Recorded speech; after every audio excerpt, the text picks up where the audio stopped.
KBC में करोड़पति पति। सूरज के जीवन का एक ही फंडा था कि मेहनत तो गधा भी करता है, घर बैठे जो कमाए समझदार वही होता है। इसीलिए उसने कभी नौकरी ही नहीं ढूंढी। इस बात से हालांकि उसकी पत्नी शिखा बिल्कुल भी अग्री नहीं करती थी, पर फिर भी सूरज को समझाना बेकार था। टीवी में कैसे बनोगे करोड़पति का ऐड देखकर उसे लगा कि बस अब तो घर बैठे ही वो करोड़पति बन सकता है, और उसके पीछे उसने अपने सारे सोर्सेस एक्टिव कर दिए। 2 हफ्ते में उसके कलीग के साले के पड़ोसी के बेटे का सोर्स निकलता है जो कि उसे शो में पहुंचा सकता है, और सूरज उससे मिलने चला जाता है। अच्छा, तो हमें मुकेश जी बता रहे थे कि आप हमें शो में पहुंचा सकते हैं। हाँ, उसमें कोई तकलीफ नहीं है। मैं कल अगर कोशिश करूँ तो इसी महीने में आपका नंबर आ जाएगा। अरे ये तो बहुत बढ़िया हो गया। अच्छा, वो सिलेबस और क्वेश्चन पेपर का कोई जुगाड़ है क्या? हैं? उसका तो कोई जुगाड़ नहीं है। तो वो वाकई में कुछ भी पूछ सकते हैं?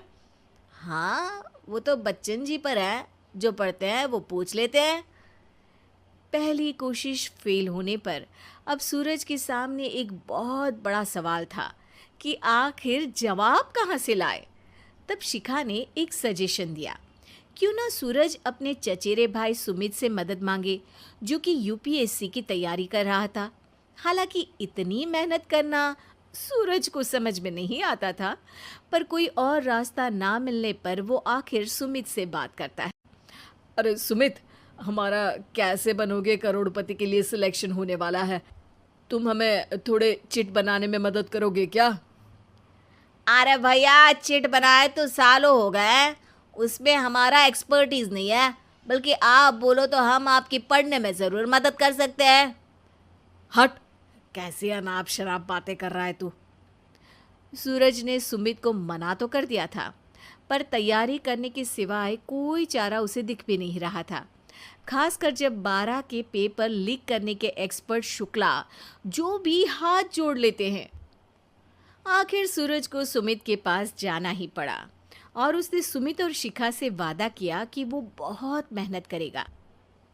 1 महीने की तैयारी के बाद फाइनल हुआ कि शो से 1 हफ्ते पहले एक ट्रायल खेला जाएगा, जहां पर सारे रिश्तेदार ऑडियंस की जगह पर होंगे और शिखा सवाल पूछेगी। दूर दराज से भी रिश्तेदार आकर हाजिर हो गए देखने कि आखिर कैसे बनेगा सुमित करोड़पति। सब कुछ सेट था, और इतने में सूरज आकर अपना स्पीच देता है। ये 1 महीना मेरे लिए आसान नहीं था, पर अपने भाई सुमित और अपनी पत्नी शिखा की मदद से मैं इतनी दूर पहुंच पाया हूँ। मेरे मम्मी पापा के आशीर्वाद ने भी बहुत साथ दिया है मेरा। मैं उम्मीद करता हूँ कि आज के शो में आप लोगों को बहुत मज़ा आएगा। साक्षी पहला सवाल पूछती है और पूरे कमरे में सन्नाटा छा जाता है। इंडिया में कितने स्टेट्स हैं? 3, सॉलिड, लिक्विड और गैस। अरे रुकिए, तो ऑप्शंस तो देने दीजिए।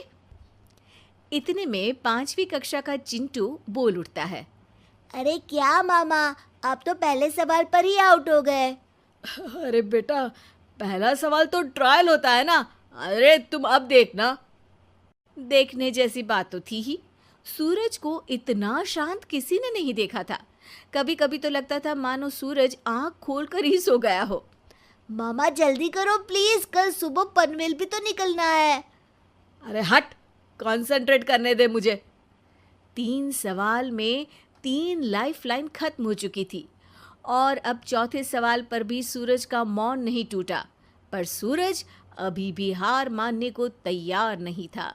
उधर हर कोई सूरज को छोड़ सुमित को देख रहे थे। आखिर सुमित ने ही तो पढ़ाया था सूरज को। गजब बेइज्जती है यार। अरे बेटा, तो बाप का, दादा का, भाई का, सबका नाम बुड़वाएगा। अरे 3 लाइफलाइन ले ली तो भी तेरा कुछ नहीं होना है। अरे कोई इतनी बात करता है क्या शो पर? अरे बेटा, शो पर तेरे जैसे भी तो नहीं आते ना।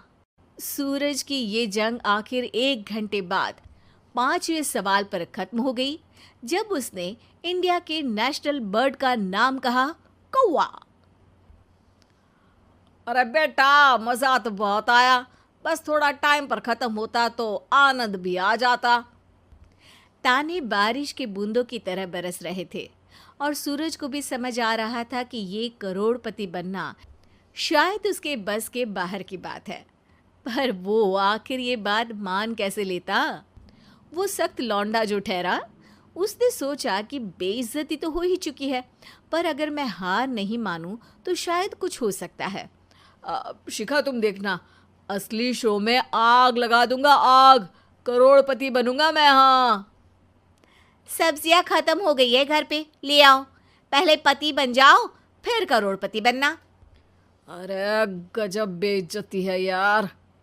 बेटा, अभी तो घर पर ही हुई है, 1 हफ्ते में तो तुम देश के सामने करवा कर आओगे। वैसे जब टीवी पर जाओ ना, तो बस अपने मम्मी का ही नाम लेना, ठीक है? कोई पूछे तो बोलना कि पापा नहीं है मेरे। अरे पढ़ाई की, पेपर निकलवाए, इतने सारे लोगों को खाना खिलवाया, क्या फ़र्क पड़ा? इसीलिए मैं कहता हूँ कि मेहनत तो गधा भी करता है, घर बैठे जो कमाए वही सिकंदर। लेकिन मामा, गधे भी जानते हैं कि हमारा राष्ट्रीय पक्षी मोर है।